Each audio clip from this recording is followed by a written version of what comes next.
Hello there. It's been a while, hasn't it? I say the last episode of Joey's Movies I uploaded to this channel was in July of 2017. Yikes. You know, I've been uploading videos to this channel since 2010, and the form Joey's Movies has taken over the years has changed quite a bit. I originally made this YouTube channel because I wanted to talk about movies and television, but my peers at school and my family just didn't see those topics the same way I did. So I made a YouTube channel because I wanted to seek out others like me, people who loved cinema, maybe to an unhealthy degree. At that time, I was just a kid with a webcam, talking about stuff no one cared about in my living room. One of the more popular videos I did at the time was a review for the Anaconda series. It was actually one of my first times trying to edit a review, because at that point I would just turn on the webcam and I just said a bunch of stuff. But at that point I actually had somewhat of a plan, and you know, I edited it, tried to be a little funny, and I think that's why that video was a little bit more popular than some of my other ones, was because I put a little extra effort into it. And years later, when I revamped my channel the first time, it just seemed natural to go back to that video and kind of make it better. You can tell there's a huge jump in quality from that old webcam video to what I did later. Although at the time that I made the video, I was pretty proud of it. I look back on it now and I just cringe because I keep on saying Anaconda instead of Anaconda. And I don't know why, but you know, in the movie, Ice Cube says Anaconda. I know Ice Cube isn't the sterling example of how to enunciate words, but that's all I got. And it's actually for this reason that I prefer the follow-up to the video, a review of the Lake Placid series. This video, it's a lot tighter, it's a lot funnier. I think the only thing that holds that video back is the fact that I'm still using this awful Final Cut Pro stock background. It looks terrible. I think it's one of the few things that holds that video back. Same goes for the Lake Placid versus Anaconda video. I'm using that awful background. One of the things I really love about these Lake Placid and Anaconda videos that I've done is you can really see me grow as a YouTuber. You can just see me as a kid with a webcam to some semblance of production. Originally, when I was making this channel, when I was trying to stand out, I started, getting green pieces of paper and taping it to my wall so I could do something with green screen, because at the time I felt like not a lot of people were utilizing that. I thought it was a fairly easy thing to do. But you can really see me grow, the way I talk, the way I elaborate on some of my ideas. I just become a lot better at it over the years. And I think you can really see that particularly in these Lake Placid and Anaconda videos. I think each installment is better than the last. And the video where I review the video games based off of Lake Placid and Anaconda, that video is quoted to me at least twice a month. I think the legacy of Joey Hollywood Films is intertwined with the legacy of Lake Placid and Anaconda. I think it is my moral obligation to review the latest installment of the Lake Placid franchise. I felt like I gotta. But one thing before we do that. I have a confession. I hate this green screen. I hate it. I've hated it from the moment I started using it. Like I said before, I started off, putting paper on my wall to give me some semblance of production value. But even then I hated it. I hated keying it out. It adds an extra hour to my editing time.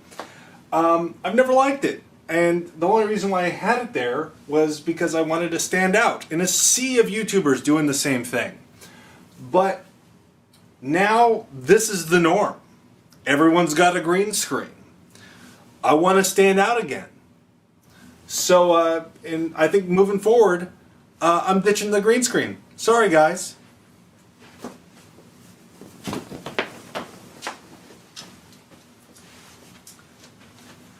I think this is a lot better though.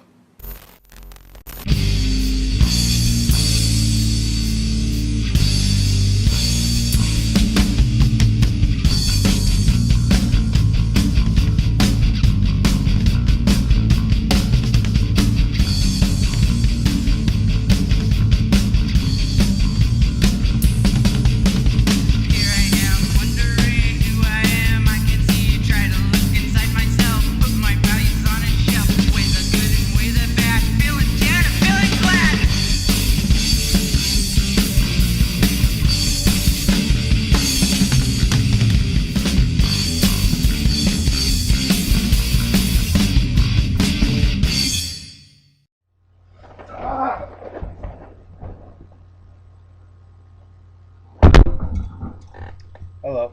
Hey, this is Joey. That's me, just in case you don't know. Hello and welcome to another review. I'm Joey. Hello, I'm Joey.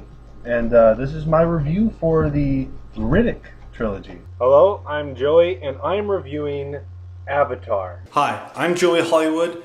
Hi YouTube, I'm Joey Hollywood. I'm Joey Hollywood. I'm Joey Hollywood. I'm Joey Hollywood. I'm Joey Hollywood. I'm Joey Hollywood. I'm Joey Hollywood. I'm Joey Hollywood. Hello there, I'm Joey Hollywood. Hi there, I'm Joey Hollywood. Hello there, I'm Joey Hollywood. Hi everybody, I'm Joey Hollywood. And today I'm reviewing Lake Placid Legacy. That's right. They made another one. Kind of funny though, considering the last standalone Lake Placid movie was called Lake Placid: The Final Chapter. And I don't know, I guess we should have saw this coming because that movie had characters that followed into the next film, which was Lake Placid versus Anaconda. But, you know, I don't know why they even call horror movies the final chapter anymore. Because it never is, and I think everyone knows it at this point. Now, before we get into the latest installment, I want to take a brief moment to talk about the history of the Lake Placid and Anaconda movies, before we get into the newest one. 1997's Anaconda involved a documentary crew going into the jungle on a boat looking for a lost tribe. This is where they meet John Voight, who terrorizes them into catching a giant anaconda. 1999 saw the release of Lake Placid, which involved a quirky group of people trying to catch Betty White's giant pet crocodiles. Anaconda's Hunt for the Blood Orchid was the first and only sequel of either franchise to be released theatrically. Anaconda's introduces the blood orchid, which is a MacGuffin that cures cancer and prolongs life, and is also the reason why those anacondas get so dang big. Lake Placid 2 is the first direct-to-video sequel in the Lake Placid series, and it's pretty much a low-budget remake of the first movie. Anaconda 3 Offspring features David Hasselhoff and Crystal Allen trying to track down a giant mutated anaconda.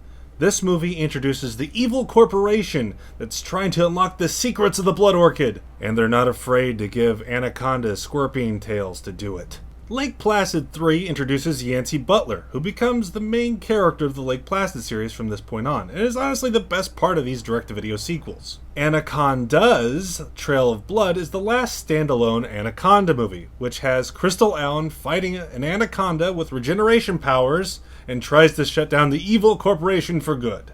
Lake Placid: The Final Chapter sees the return of Yancey Butler, and the introduction of Robert Englund in another standout role in the series. And finally, it all comes down to Lake Placid versus Anaconda, which has Yancey Butler and Robert Englund from the Lake Placid series, and the evil corporation from the Anaconda series, all wrapped up in a gloriously stupid plot about a giant crocodile fighting a giant anaconda. But this one ends on a cliffhanger. You see, these two titans of failed monster movie franchises made it. And the next movie is going to have crococondas. Now enter Lake Placid Legacy, which doesn't have crococondas. In fact, it ignores everything I just told you. It's a reboot. And I bet you're wondering why I just went through the entire history of these movies if this film just ignores them. Well, there's two reasons for that. One, to really hit home that the title Lake Placid Legacy is horribly inappropriate.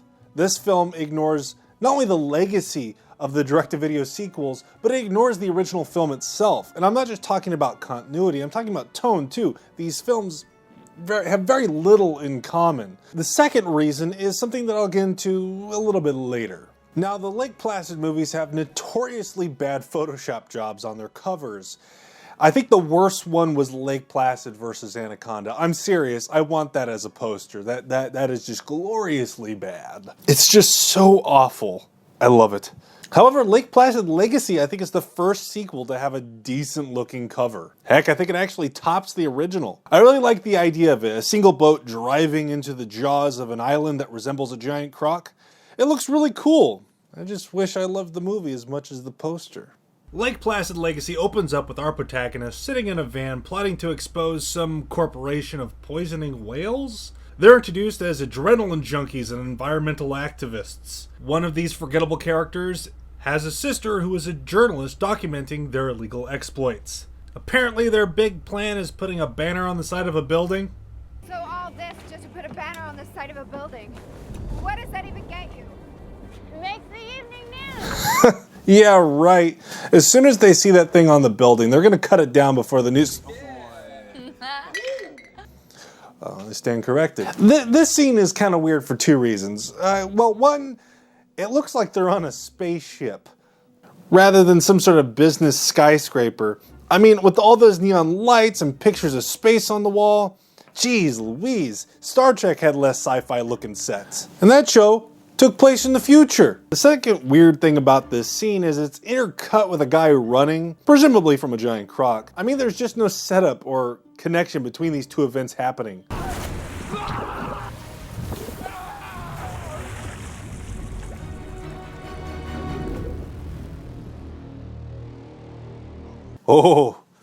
Oh man, that has to be the laziest title card of the whole franchise. I don't think I can accurately describe how lazy this title card is, so I'll just show you.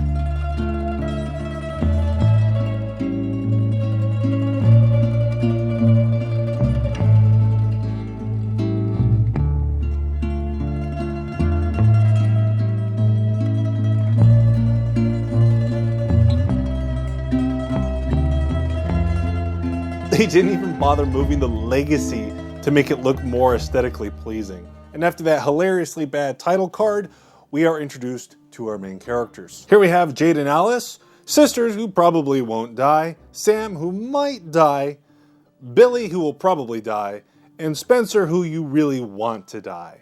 They're celebrating their final conquest of illegal, adrenaline-injected environmental activists. Okay, I'm going to try to read this one more time. They're celebrating their final conquest of illegal, adrenaline-injected environmental activism. No matter how you say that, it just sounds lame. Sam sets up the premise that each time they do one of these things, they put a pin in some sort of map on a forum. I know it kind of sounds convoluted, but this is how they get them to Lake Placid. Although it's never actually referred to as Lake Placid in this movie. Some guy Sam used to know sends him a vlog, taunting him to go to this place that isn't on any map. One last act of environmental something or another. And that pulls in the team, and now we got a movie. They team up with two guys who constantly complain about not wanting to be part of their illegal activity, and yet still take part in everything. Whoa, isn't that illegal? You okay with this, man? Look, we're just the hired hands. If they want to be rebels and break the law, it's on them. You know, just because you wave your hands and say, I don't want any part of this, but still continue to follow these guys and help them as they continue to break the law, you're still an accessory. You know that, right? I have to admit, the area that this movie shot in looks a lot more like the Lake Placid of the original film than any of the sequels. But the only connection between this movie and any of the previous ones is this electric fence. That isn't electric. Dangerous. No! Whoa, no! Help him! No!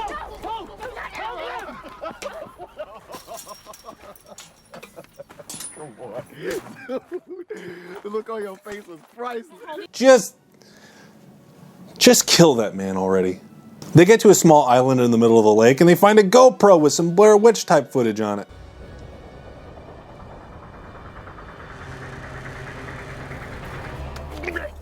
Oh, and they also find a dead body. They realize, far too late, that they should get the hell out of there. But an unseen croc kills their boat. Poor boat.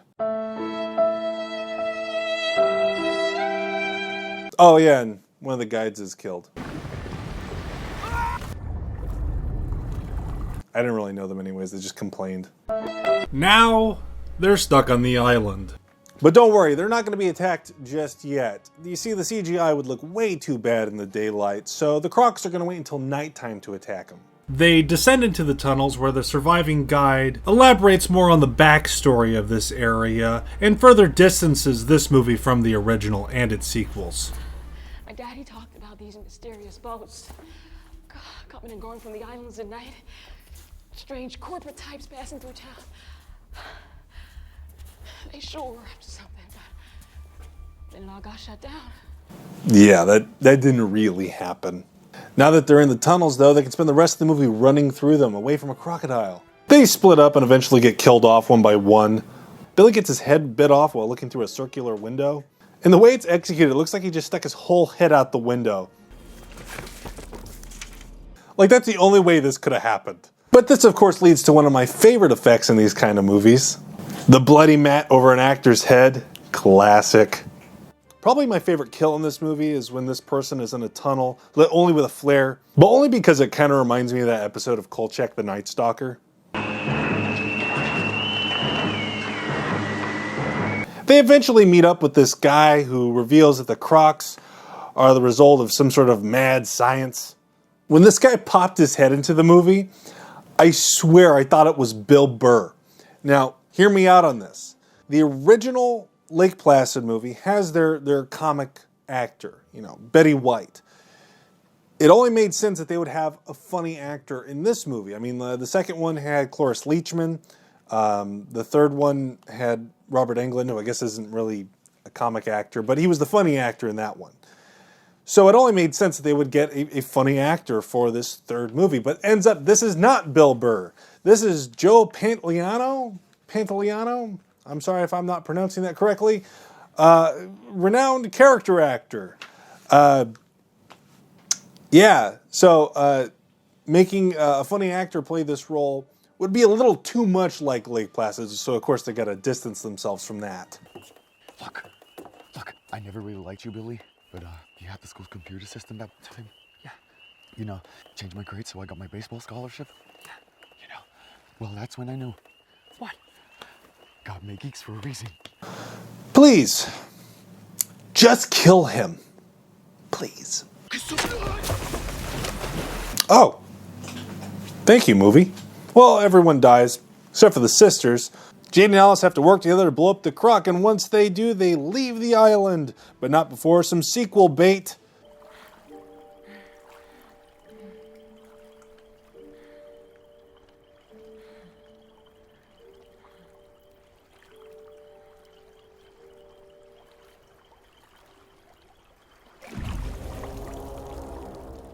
Man, I can't wait for the sequel, Lake Placid History, which ignores the original film, its sequels, and this reboot. I'm looking forward to that. Here's a serious question. How could these Crocs survive without Betty White feeding them cows? All right, here's the second reason why I brought up the history of the Lake Placid and Anaconda films. I think this was originally intended to be an Anaconda movie. Hear me out on this. The only real connection that this movie has with the original film or the sequels is the electric fence. And it's not even electric in this movie. Not even an energy source. And to top it off, it doesn't really even seem to be taking place in Lake Placid. This movie could take place anywhere. But the biggest reason why I feel like this was originally intended to be an Anaconda movie was the involvement of an evil corporation. Like I said before, the evil corporation played a big part in Anaconda 3, 4, and the Versus movies. The Croc is even a man-made monster, like the Anaconda became later in the series. If you go through a checklist of all the tropes that make up a Lake Placid or Anaconda movie, you'll notice that this movie checks in all the Anaconda boxes more than anything else. Even the plot would have made a bit more sense. Like if they went to this place looking for a blood orchid instead of environmentally fueled activism, it just would have flowed a lot better. If this was originally meant to be an Anaconda movie that was changed into a Lake Placid movie, I'm guessing it's because the Lake Placid title might pull in more money. But if that's the case, why don't they just make Lake Placid Crocaconda? I think I'm the only person that wants that. Lake Placid Legacy, it's a mixed bag. For one, there's no Crocaconda, so that's like negative 500 stars right there. No, really, Sci-Fi Channel, if you're watching, I will direct Lake Placid versus Anaconda 2, Dawn of the Crococonda. Call me. I think Legacy's strongest point is the cinematography. This is the best looking Lake Placid movie since the original. Even the CGI is handled a little bit better. With the croc always being hidden by smoke or darkness, it looks fine, very serviceable. Unfortunately, the characters are forgettable. Even at its worst, the Lake Placid sequels had at least one character that stuck with me. I did not experience that or care about any of these people in this movie. I think the biggest problem with Lake Placid Legacy is it ignores the legacy of its namesake. And I'm not just talking about continuity, I'm talking about the tone too. I expect a certain thing from Lake Placid, and I did not get that with this movie. The tone of Lake Placid Legacy is very, very serious, with little to no comic relief. And this is in conflict with the tone of the original. Lake Placid had a group of quirky characters that, when all together, was pretty funny. At least in my opinion, the movie never took itself too seriously. Like it knew that its plot was ridiculous. And though not as successful, at least the direct-to-video sequels tried to keep that self-aware attitude alive. And what we have left is not a very memorable entry in either series, Lake Placid or Anaconda. If I were to rank these movies from most enjoyable to least enjoyable, Lake Placid 2 would still be on the bottom, but Anaconda's Trail of Blood and Lake Placid Legacy would be fighting for that second lowest spot. Well, thank you for watching my review of Lake Placid Legacy. It really means a lot to me. I hope you enjoyed it. And I plan on having a new episode of Joey's Movies out every Friday for the first 6 months of 2019.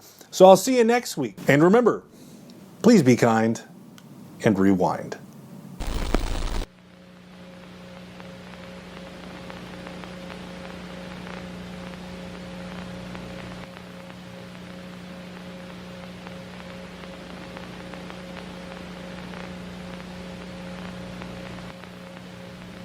Why are you doing this?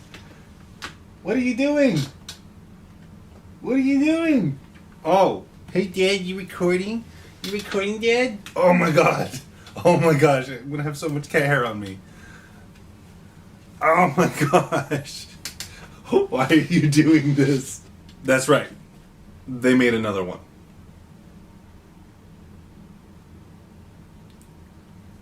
I love you, Quentin, but holy mother of God.